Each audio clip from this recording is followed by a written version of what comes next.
Oise. I lead the Springs of Light Global Missions. I'm not talking about what we do, I'm talking about the Great Commission. Mission is about reaching the unreached. And we've been doing this in the last 17 years. I just want to share a few things to encourage missionaries, to encourage mission supporters, to encourage the church who seems ignorant about missions in 21st century. So let's talk about the unseen powers in mission. Last week we talked about God as the first unseen power. And I said that a lot of times you have to tell God, Lord, have regard of the covenant. And then God shows up. When you begin to hold on to the covenant and say, Lord, you're going to move in spite of the circumstances, in spite of the opposition, God shows up. And I said, even before God shows up, angels are already at work. Angels clear the way. Angels protect the missionary who is vulnerable, very vulnerable. But angels are there to protect him. And most times he doesn't really know about the protection of angels until those who once opposed him begin to give their life to Christ Jesus, and then you tell him about, they've always known that somebody was protecting him.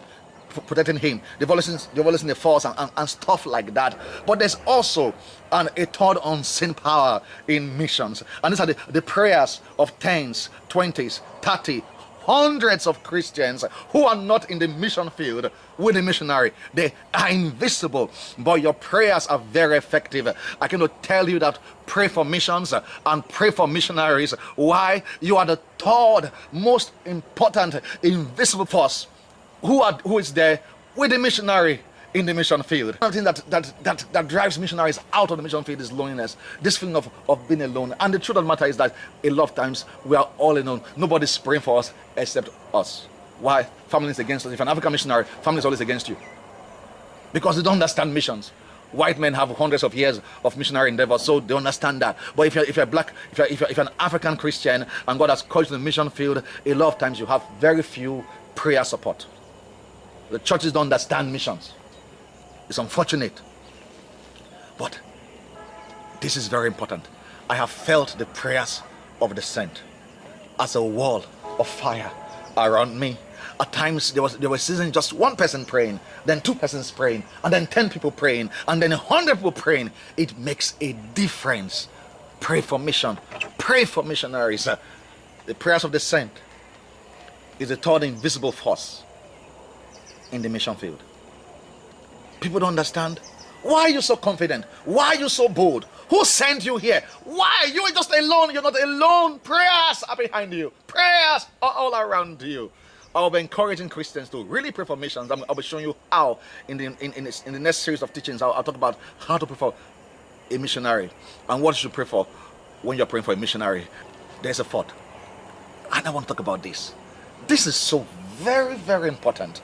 Because once God begins to give the missionary a breakthrough, even before God gives the missionary a breakthrough, this fourth invisible force is there. Because when you come to the mission field, nobody knows you. You just see the stranger living there and is all alone. They wonder how you eat. They wonder how you clothe yourself. They wonder how you survive. And then you pay the bills. They just wonder how you pay the bills. It's because the missionary is not alone. There's a fourth invisible force. It's visible to you who gives, but right there in the mission field, it's like an invisible system of support. And it is invisible system of support, while the missionary is being sustained by the partnership of friends and believers who believe in the Great Commission. I want to tell you that if you are a giver, if you give to mission, you are the fourth invisible force behind that missionary. And it takes a while. As God begins to give success to the missionary, that invisible force becomes visible. The missionary is not just eating, it's providing amenities. We've seen that happen in the last few months. God has helped us providing boreholes for people. That's the fourth invisible force being seen. But years and years before we could do these social amenities, God had to raise people who support us. So the invisible forces behind the missionary is necessary for the success of the mission endeavor. God bless you.